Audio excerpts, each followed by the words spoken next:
Please, you have a bulletin? మీ దగ్గర bulletin ఉంటే కనుక అందులో చూడండి. There's a copy insert. It is in English, no doubt, but you can follow Telugu Bible. తెలుగులో కనుక మీరు తీసినట్లయితే ఎహెచ్కేలు 37వ అధ్యాయం తీయండి. The hand of the Lord was upon me and carried me out in the spirit of the Lord and set me down in the midst of the valley which was full of bones. యెహోవా హస్తము నా మీదకు వచ్చెను, నేను ఆత్మవశుడనై ఉండగా యెహోవా నన్ను తోడుకొని పోయి ఎముకలతో నిండి ఉన్న ఒక లోయలో నన్ను దింపాను. ఆయన వాటి మధ్య నన్ను ఇటు అటు నడిపించుచుండగా. It is amazing how the Lord deals with such situations. దేవుడు ఇటువంటి పరిస్థితుల్లో తీసుకెళ్ళినప్పుడు అది ఎంతో ఆశ్చర్యకరంగా మనకు ఉంటుంది. Because he specifically made this 37th chapter in the Word of God as something important for us to know the mind of God. ఎందుకంటే ఈ ఎహెచ్కేల్ అనే పుస్తకంలో 37వ అధ్యాయం అనేది దేవుడు ప్రత్యేకించి పరిశుద్ధాత్మ శక్తిని లిఖించి ఉన్నాడు. ఎందుకంటే దీని యొక్క ప్రాముఖ్యత మనం తెలుసుకోవాలి. There is a valley of bones. ఒక లోయ, ఎముకలతో ఉన్నటువంటి లోయ అక్కడ ఉన్నది. So it means that people were dead there and the bones were left because they don't it disintegrate. ఎందుకంటే ఆ ఎముకలను అక్కడ పడివేసి ఉన్నవి, అవి అటు ఇటు చెల్లాచెదురుగా ఉన్నవి, జీవం లేనటువంటిగా ఉన్నవి. Because they don't disintegrate, అవి కరిగిపోవు. So Lord says, I am taking you to this valley for a purpose.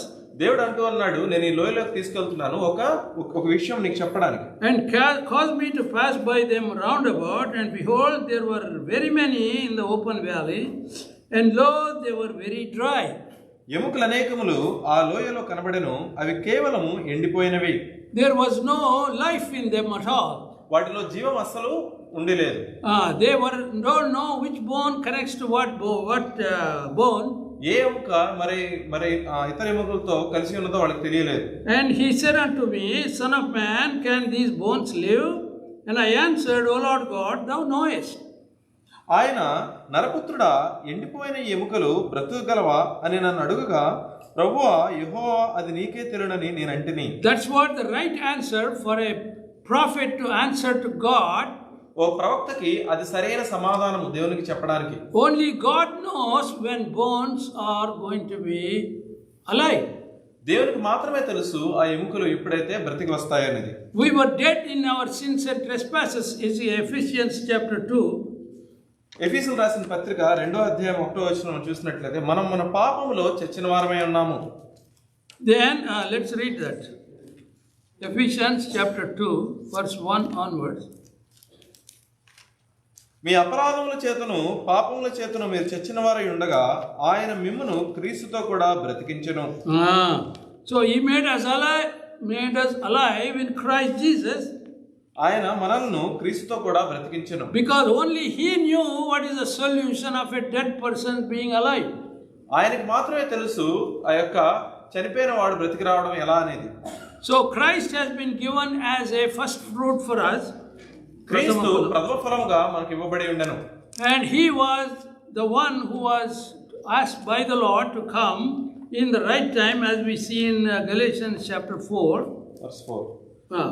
దేవుడు తన కుమారుని ఎప్పుడు పంపించాల్సిన ఉన్న విషయాన్ని ఆయనకు తెలుసు కనుక ఆ విధంగా పంపించి ఉన్నాడు. So it is correlated in Ezekiel that dead bones were only made alive through the love of God.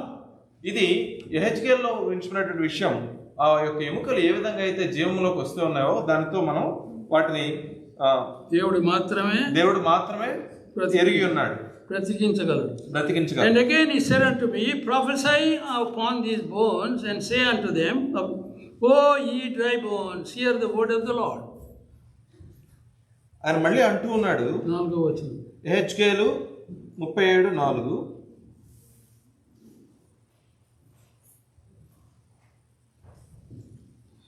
అందుకు ఆయన ప్రవచనం ఎత్తి ఎండిపోయిన ఈ ఎముకలలో ఇట్లను, ఎండిపోయిన ఎముకలారా యెహోవా మాట ఆలకించుడి. What an impossible task for a prophet to say dry bones. ఇది ఎంత అసాధ్యమైన పని ఒక ప్రవక్తకి ఎండిన ఎముకలతో చెప్పడం అనేది. Dry bones, hear my voice. ఎండిపోయిన ఎముకలారా నా మాట వినుడి. Is it possible for anybody to even to talk? ఇది సాధ్యమా ఎవరికైనా అలా ఎండిన ఎముకలతో మాట్లాడటం? Because dry bones are inanimate. ఆ ఎండిన ఎముకలు అనేవి జీవం లేనటువంటి. So when God asked the prophet to say, దేవుడి ప్రవక్తతో చెప్పినప్పుడు he said it. Read verse 5. Thus saith the Lord God unto these bones, behold, I will cause breath to enter into you, and ye shall live. ఈ ఎముకలను ప్రభువైన యెహోవా సెలవిచ్చినదేమనగా, మీరు బ్రతుకున్నట్లు నేను మీలోనికి జీవాత్మను రప్పించుచున్నాను. It's an impossible task. అది ఒక అసాధ్యమైనటువంటి పని for humans, మనుషులకి. Because when a computer programmer sits in front of a computer, ఒక కంప్యూటర్ ప్రోగ్రామ్ తన కంప్యూటర్ ముందు కూర్చుండేనప్పుడు he has to make a proper link of all connections so that the result would be what he wants it to be there. ఆ programmer అప్పుడు ఉన్నటువంటి విషయాలన్నింటినీ సమకూర్చినట్లయితే గానీ తనకు కావాల్సినటువంటి అవుట్పుట్ రాదు. So when the Lord said, let these bones be alive, దేవుడి మాట చెప్పినప్పుడు ఈ యొక్క ఎండిన ఎముకలు జీవం కలిగి ఉండాలి అని చెప్పినప్పుడు Lord knew which bone goes to which bone. దేవునికి మాత్రమే తెలుసు ఏ ఎముక ఏ ఎముకతో కలిసి When ఉంటుందని. bones are there, all are same. ఎముకలన్నీ ఉన్నప్పుడు అన్ని ఒకేలా కనపడతాయి. So which bone goes to where? How it can become a living entity? ఆ ఎముకలన్నీ కలిసి ఒక జీవం గల ఒక పరిస్థితి అనేది ఎలా జరుగుతుంది? This is what the children of Israel were at that time. ఇది ఇజ్రాయెల్ యొక్క జనాంగానికి సూచిస్తున్నది. The situation is they were in exile in Babylon. వాళ్ళు బబులోనులో ఉన్నటువంటి ఎగ్జైల్ లో ఉన్నప్పుడు Jeremiah prophet said that you have to go to Babylon because God wants you to go there. ఇర్మియా ద్వారా దేవుడు మాట్లాడిన మాట ఏంటంటే మీరు ఇక్కడ నుంచి బబులోను వెళ్ళాలి అని దేవుడు చెప్పినటువంటి మాట. They were as good as dead for him, for the Lord. వాళ్ళు కేవలం జీవం లేనటువంటి వారుగా దేవుని దృష్టికి ఉన్నారు. They lived there for 1500 years. అక్కడ వాళ్ళు 1500 సంవత్సరాలు జీవించినప్పటికీ కూడాను And the Lord showed how bones can become alive. And దేవుడు చూపిస్తున్నాడు ఎండిన ఎముకలు జీవం ఎలా పొందుకుంటాయి. In our presence, our time. మన యొక్క సమయంలో Once they went to Babylon, వాళ్ళు ఒకసారి అక్కడ బబులోను వెళ్ళినప్పుడు they lost the hope of going back to Jerusalem at all. వాళ్ళు తిరిగి మళ్ళీ ఇజ్రాయెల్ ప్రాంతానికి వెళ్తాము, యెరూషలేంకి వెళ్తాము అనేటువంటి లేకుండా ఉన్నారు. That area has become totally heathen, covered by Islamic people. ఆ యొక్క ప్రాంతం అంతా కూడా ఇస్లామిక్ పీపుల్ తో నిండిపోయి ఉన్నది. It started from 7th century. అది 7వ సెంచరీతో మొదలైంది. It is there till today. అది ఇవాటికి కూడా ఉన్నది. Even in Bethlehem where Christ was born, Bethlehem పురంలో కూడా క్రీస్తు ఎక్కడైతే పుట్టి ఉన్నాడో అక్కడ కూడా that is totally Islamic now. అది కేవలం కూడా ఆ యొక్క ఇస్లాం మతం. There is no remnant of anything of Jewish thing before 1948. 1948 ముందు ఎటువంటి యూదులు కూడా ఆ ప్రాంతంలో ఉన్నట్టుగా మనకి ఆధారాలు లేవు. Some people started coming and buying land there with the hope that they might live coexistently with the Muslim people. కొంతమంది అయితే ఆ ప్రాంతానికి వచ్చి అక్కడ ఉన్నటువంటి మరి భూమిని కొనటం అనేది జరుగుతూ ఉండింది. But the Lord had planned to give that land to them in totality. కానీ దేవుడు ఏ విధంగా ప్రణాళిక చేశారంటే వాళ్ళందరికీ కూడా ఆ యొక్క ప్రాంతాన్ని వాళ్ళకు ఒక దేశంగా ఇవ్వాలని దేవుడు Genesis chapter 15, ఆదికాండం 15వ అధ్యాయము verses 18 to 21. 18 నుంచి 21 వరకు. ఆదికాండం 15 18 నుంచి 21 వరకు. ఆ దినమందే యెహోవా ఐగుప్తు నది మొదలుకొని గొప్ప నది అయిన యూఫ్రటీస్ నది వరకు ఈ దేశమును అనగా కెనీయులను, కనిజ్జీయులను, కద్మోనీయులను, హిత్తీయులను, పెరిజ్జీయులను, రెఫాయియులను, అమోరీయులను, కనానీయులను, గిర్గాషీయులను, యెబూసీయులను నీ సంతానమునకు ఇచ్చి ఉన్నానని అబ్రహాముతో నిబంధన చేసెను. So God had promised that he covenanted with Abraham. దేవుడు వాగ్దానం చేశాడు అబ్రహాముతో, I'm going to give this land to your descendants from river in Egypt all the way to great river Euphrates. దేవుడు ఏమంటున్నాడంటే నీ యొక్క సంతానంకి ఈ యొక్క యూఫ్రటీస్ నది నుంచి గ్రేట్ రివర్ టైగ్రీస్ వరకు నేను మీకు ఇచ్చి ఉన్నానని దేవుడు అబ్రహాముతో వాగ్దానం చేస్తున్నాడు. So that is what he is doing in front of us today. అదే దేవుడు ఇప్పుడు మన కళ్ళ ముందు జరిగిస్తున్నట్టు మనం చూస్తున్నాం. So 1948 he made all the children of Israel alive. 1948లో ఆ ఇజ్రాయెల్ జనాంగానంతా కూడా ఒక్కటిగా చేసి ఉన్నాడు. They alive, they made them live. వాళ్ళు అక్కడ Dead నివసించడానికి bones became alive. ఆ యొక్క ఎండిన ఎముకలు ఏ విధంగా అయితే బ్రతికొచ్చినో ఆ విధంగా చెల్లా చెదరైనట్టు ఇజ్రాయెల్ జనాంగాన్ని And it తీసుకొచ్చి అక్కడ happened in నివసింపజేశారు. front of our eyes during our lifetime. మన యొక్క జీవిత కాలంలో మన విషయాన్ని గమనిస్తున్నాము. So, when the Lord promised this and when 1948 happened, all the Jewish people were driven out of various countries to go to that place. ఈ యొక్క సంఘటన జరిగినప్పుడు యూదులు ఎక్కడెక్కడైతే నివాసం ఉన్నారో ఏ దేశాల నివాసం ఉన్నారో వాళ్ళందరూ అక్కడ నుంచి వెళ్ళగొట్టబడి తిరిగి ఇజ్రాయెల్ యొక్క దేశంలోకి వచ్చినట్టుగా మనం చూస్తున్నాం. 2000 years Lord had to wait to show his prophecy getting fulfilled. 2000 సంవత్సరాలు పట్టింది ఈ యొక్క ప్రవచనం నెరవేరటానికి. So verse 6, and I will lay sinews upon you and will bring up flesh upon you and cover you with skin and put breath in you, that you shall live and you shall know that I am the Lord. 6వ వచనము, చర్మము కప్పి మీకు నరములనిచ్చి మీ మీద మాంసం పొదిగి చర్మం మీద కప్పెదను, మీలో జీవాత్మనుంచగా మీరు బ్రతుకుదురు. So these people were dead for so many thousands of years. ఈ జనాంగం ఇన్ని సంవత్సరాలు ఇన్ని వేల సంవత్సరాలు ఎలా చచ్చిన వారుగా ఉన్నారో దేవుని దృష్టికి. No entity at all. వాటికి ఎటువంటి ఆశ నిరాక్షణ లేనటువంటి వారు. No way to live, no proper country for them. ఏ విధంగా బ్రతకడానికి అవకాశం లేదు, ఒక ప్రత్యేకమైన దేశం లేనటువంటి వారైన వారు. Considered dead to the world. లోకానికి కూడా వాళ్ళు చచ్చిన వారుగా ఉన్నారు. Lord revived them. చూడండి అది one. దేవుడు వాళ్ళని మళ్ళీ జీవంలోకి తీసుకొచ్చిన.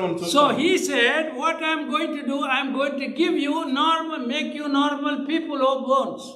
ఆయన అంటూ ఉన్నాడు, ఈ యొక్క ఎండిన ఎముకలు ఏ విధంగా అయితే బ్రతికిస్తున్నాడో మిమ్మల్ని నేను మళ్ళీ తిరిగి మామూలు జనాంగంగా I will lay sinews and bring upon flesh upon you and cover you with skin and breath in you, that ye shall live and ye shall know that I am the Lord.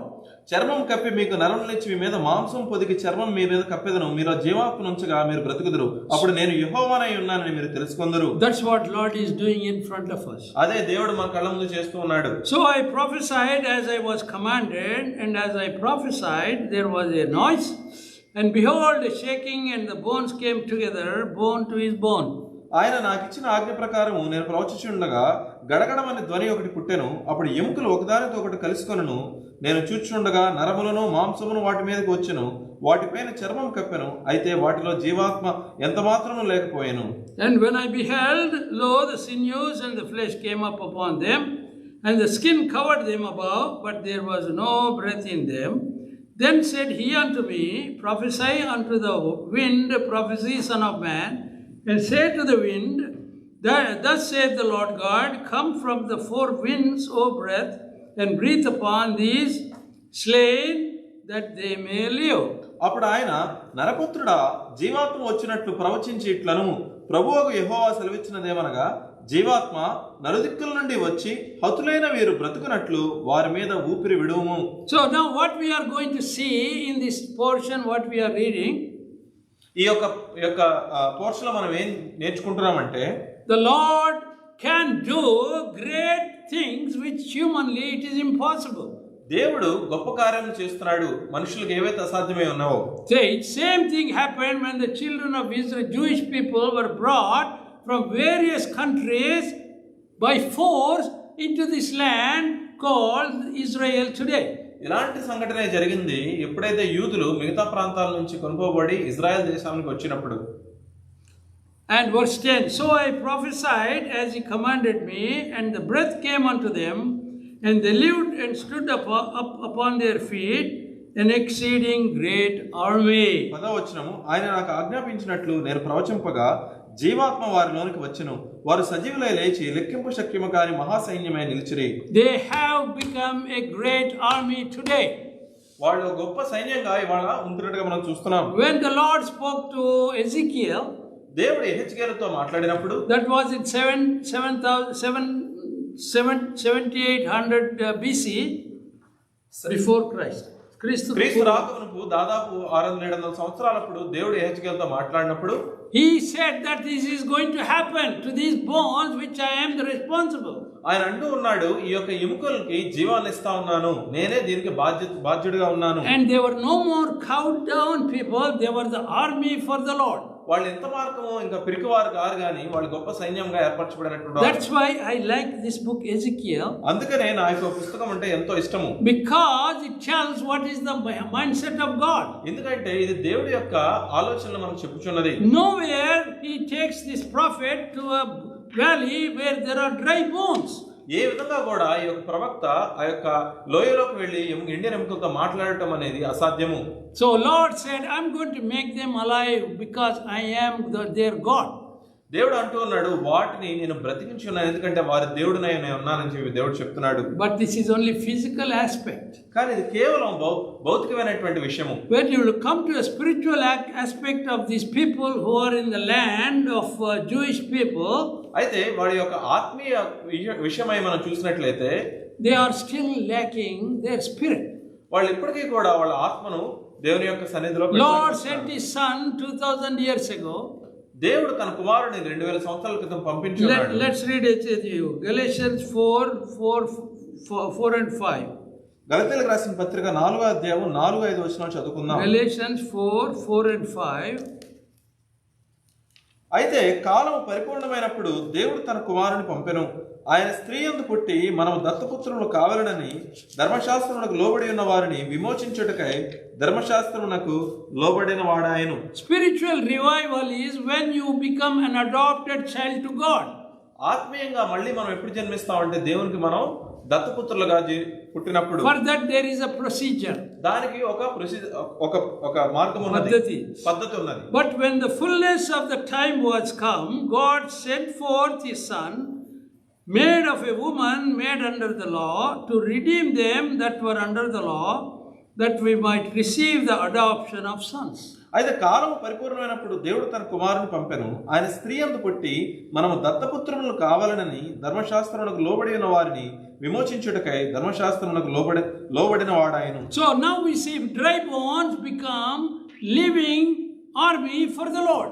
అయితే ఇప్పుడైతే మనం చూస్తున్నాము ఈ ఎండిన ఎముకలు అనేవి దేవునికి ఒక సైన్యంగా ఏర్పడినట్టు మనం చూస్తున్నాము. But if they believe in the Lord Jesus Christ, whom he had sent through a woman, అయితే వాళ్ళైతే ప్రభు అయిన యేసుక్రీస్తు వారిని విశ్వసించినట్లయితే, ఎలాగైతే ప్రభు ఒక కన్యకైన స్త్రీ ద్వారా జన్మించి ఉన్నాడో, then they would become adopted children. అప్పుడు వాళ్ళు దత్తపుత్రులుగా మారతారు. We are like that. We who are Gentiles are like that in the sight of God. అన్యులమైన మనము ఎప్పుడైతే ప్రభువుని అంగీకరించున్నామో అప్పుడు మనం దత్తపుత్రులుగా ఉన్నాము. That's why this whole process of Lord showing in Ezekiel is a transformation of inanimate bones into a living army, but still they are lacking the spiritual life in their lives. అందుకనగా ఈ హెచ్కేలు 37 అధ్యాయంలో ఉన్నట్టు ఈ యొక్క ఎండిన ఎముకలు ఏ విధంగా అయితే బ్రతికి ఉన్నావో, అయితే ఆత్మీయంగా ఆ యొక్క జీవనం అనే ఆత్మీయ యొక్క పరిణతి అనేది వాళ్ళు ఇంకా రాలేదు. 11th verse. 11వ వచనం. Then he said unto me, Son of man, these bones are the whole house of Israel. Behold, they say, our bones are dried and our hope is lost, and we are out of our parts. అప్పుడు ఆయన నాతో ఇట్లనను, నరపుత్రుడా, ఈ ఎముకలు ఇశ్రాయేలీయులందరినీ సూచించుచున్నవి. వారు మన ఎముకలు ఎండిపోయెను, మన ఆశ విఫలమాయెను, మనము నాశనమైపోతామై అని అనుకుంటున్నారు. Disappointment in them before they were formed as a country in 1948. వాళ్ళు ఇక్కడికి వచ్చినప్పుడు వాళ్ళలో ఎంతో నిరాశ అనేది ఉన్నది 1948లో వచ్చినప్పుడు. Because before 1948 there were a lot of disappointment in their lives. 1948 ముందు వాళ్ళలో ఎంతో నిరాశ అనేది ఉన్నది. Whichever country they went, they were always treated as second class citizens. వాళ్ళు ఏ ప్రాంతానికి ఏ దేశానికి వెళ్ళినప్పటికీ కూడా అక్కడ వాళ్ళని సరిగ్గా మిగతా వారు వారిని హీనంగా చూసి ఉన్నారు. So now they are having their own country. ఇప్పుడు వాళ్ళకంటూ వాళ్ళకు దేశం ఏర్పడి ఉన్నది. They should be proud because they are having their own country. వాళ్ళు ఎంతో దాని గురించి సంతోషించవలసి ఉన్నది. But where is the happiness? కానీ వాళ్ళకి నిజమైన ఆనందం అనేది లేదు. Always fight every day, bombing. There are no peace. This morning one girl was saying that at least now we'll have peace in this land. No way. అయితే వాళ్ళలో సమాధానం ఎందుకు కరువైనది. 1948 నుంచి ఇవాటి వరకు ఎన్నో యుద్ధాల్లో వాళ్ళు పాల్గొంటూ ఉన్నారు. వాళ్ళలో శాంతి అనేది లేదు, సమాధానం అనేది కరువైనది. Because they have rejected his son. ఎందుకంటే వాళ్ళు దేవుని కుమారుడిని అంగీకరించలేదు. He came on his own to die on the cross. ఆయన తనంతట తానే ఆయన ఈ లోకానికి వచ్చి శిలువ మీదకి వెళ్ళారు to give us the status of adopted children. మనకి దత్తపుత్రులు అవ్వాలనేటువంటి స్థితిని ఆయన ఇవ్వడం కోసం ఆయన జరిగించారు. And they became only a living army for the Lord, not knowing the spiritual implications. వాళ్ళు భౌతికంగా దేవుని కొరకు ఒక సైన్యంగా ఏర్పడ్డారు కానీ ఆత్మీయంగా వాళ్ళు ఇంకా ప్రభువుని తెలుసుకోలేదు. Verse 13. 13వ వచనం. No, verse 12. Therefore prophesy and say unto them, thus saith the Lord God, behold, O my people, I will open your graves and cause you to come up out of your graves and bring you into the land of Israel. కాబట్టి ప్రవచనం ఎత్తి వారితో ఇట్లనుము, ప్రభువుకు యెహోవా సెలవిచ్చినదేమనగా, నా ప్రజలారా, మీరున్న సమాధులను నేను తెరిచెదను, సమాధుల్లో నుండి మిమ్మల్ని బయటికి రప్పించి ఇజ్రాయెల్ దేశంలోకి తోడుకుని వచ్చేదను. That is what our change of life should be. మన యొక్క జీవనం అనేది ఆ విధంగా మారవలసి ఉన్నది. Then you look at 1 Thessalonians chapter 4. మొదటి తెస్సలోనికీయులకు రాసిన పత్రిక 4వ అధ్యాయము. Paul writes, what is the ultimate end of all of us? మన యొక్క అంతిమం ఎలా ఉంటుంది అంటే, నా 4th chapter verse 13 onwards. 4వ అధ్యాయం 13 నుంచి. But I would not have you to be ignorant, brethren, concerning them which are asleep, that you sorrow not, even as others which have no hope. సహోదరులారా, నిరీక్షణ లేని ఇతరుల వలె మీరు దుఃఖపడకుండా నిమిత్తము నిద్రించుచున్న వారిని గూర్చి మీకు తెలియకుండా మాకు ఇష్టం లేదు. If you believe that Jesus died and rose again, even so them also who sleep in Jesus will God bring with him. యేసు మృతి పొంది తిరిగి లేచినని మనం నమ్మిన ఎడల అదే ప్రకారం యేసునందు నిద్రించిన వారిని దేవుడు ఆయనతో కూడా వెంటపట్టుకొని వచ్చును. That's what he is writing in Ezekiel chapter 37. అదే మనం ఎహెజ్కేలు 37వ అధ్యాయంలో చూస్తున్నాము. verse 13. 13వ వచనంలో చూస్తున్నాము. 37:13. 37:13.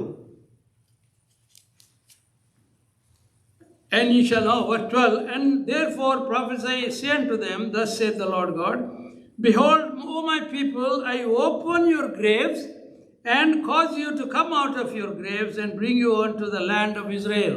నా ప్రజలారా, నేను సమాధులను తెరిచి సమాధులలో ఉన్న మిమ్మల్ని బయటికి రప్పించగా నేను యెహోవానే ఉన్నానని మీరు తెలుసుకొందురు. So Lord will bring new wave of new situation to the people.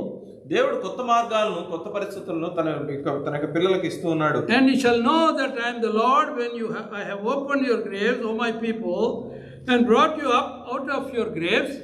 నేను యెహోవానై ఉన్నానని మీరు తెలుసుకొందురు. మీరు బ్రతుకున్నట్లు నా ఆత్మను మీలో ఉంచి మీ దేశంలో మిమ్మల్ని నివసింపజేసేదను. That is what Lord's promise is going to be fulfilled very soon. దేవుని యొక్క వాగ్దానము నెరవేర్చబడబోతుంది. And shall put my spirit in you, and ye shall live, and I shall place you in your own land. Then shall ye know that I the Lord have spoken it and performed it, saith the Lord.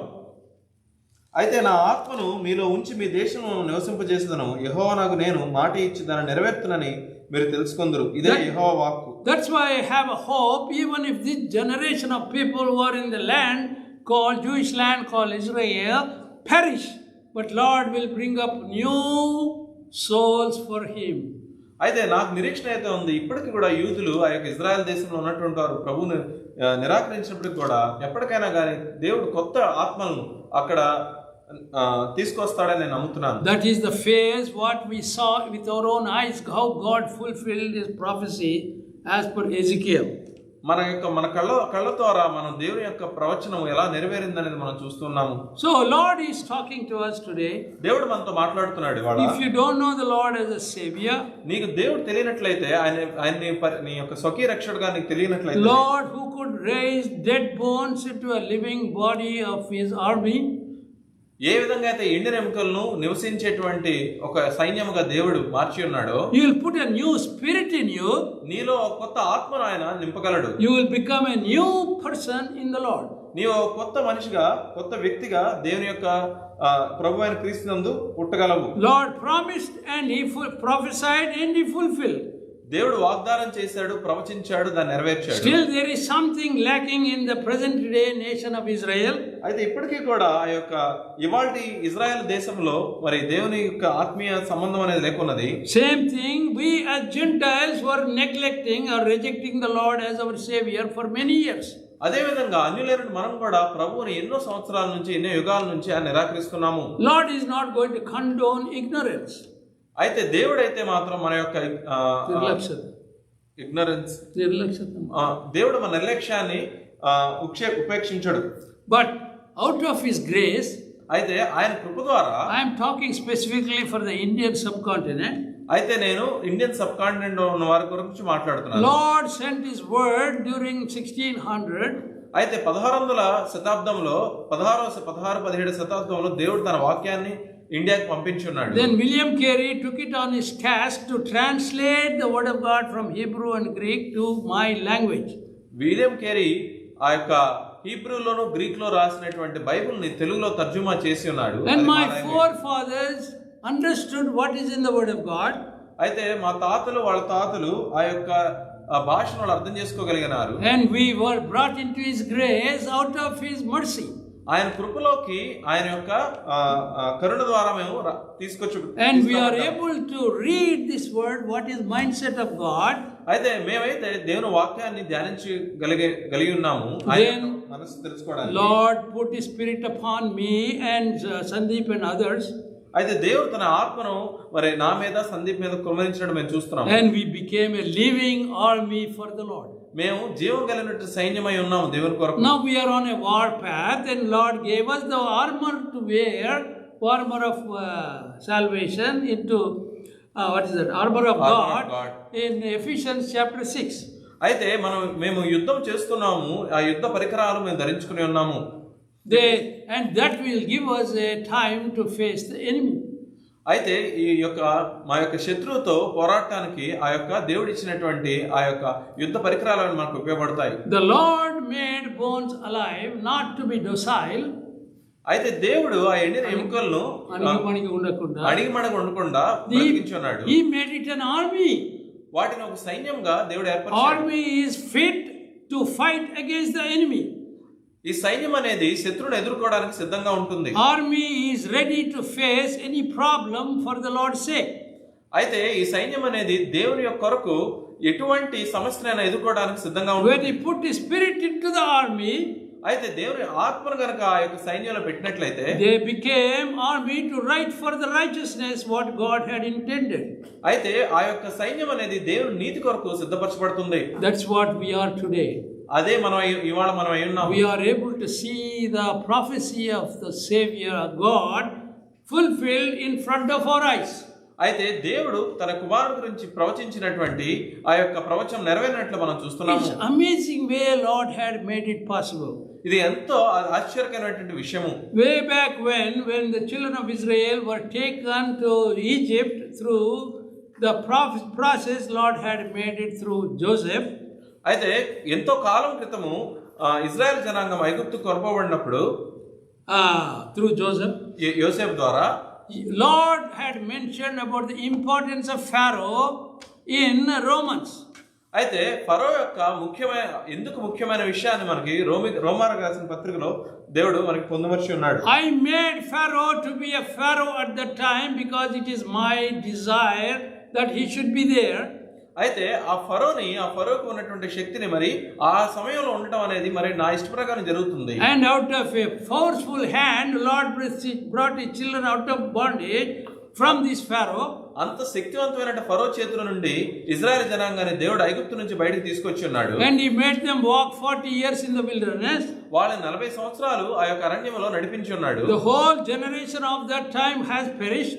ఆ యొక్క జనాంగం అంతా 40 సంవత్సరాల జనాంగం అంతా వాళ్ళందరూ నశించిపోయి ఉన్నారు. Then the Lord gave them the law of Moses on Mount Sinai. ఆ మౌంట్ సైనాయి మీద, సినాయి కొండ మీద దేవుడు వాళ్ళకి ధర్మశాస్త్రం ఇచ్చినట్టు మనం చూస్తున్నాం. And he brought them to the same place what he covenanted to Abraham in Genesis 15 verses 18 to 21.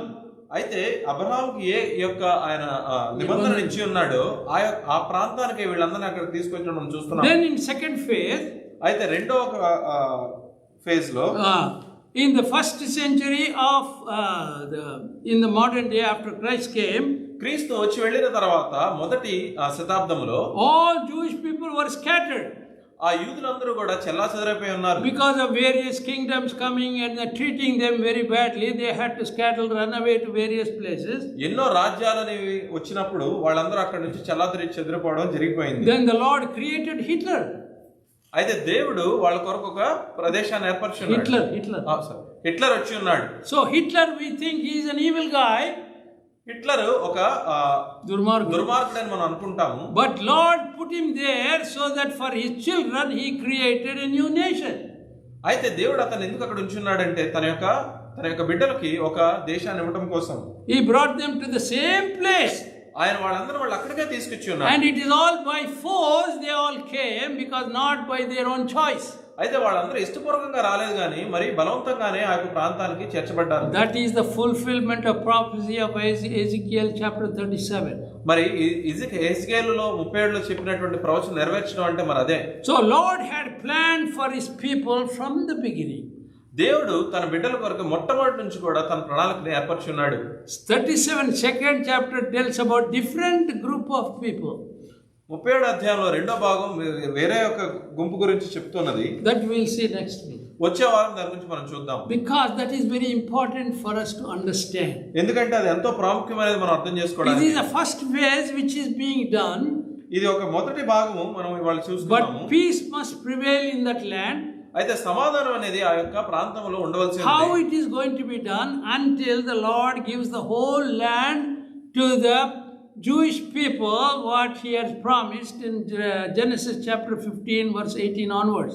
అయితే ఆ యొక్క ప్రాంతం సంపూర్ణంగా యూదులకి ఇవ్వబడాల్సిన పరిస్థితి ఉన్నది. ఎలాగంటే ఆదికాండం 15వ అధ్యాయంలో మనకి చెప్పిన విధంగా. But Lord had not forgotten the rest of the world.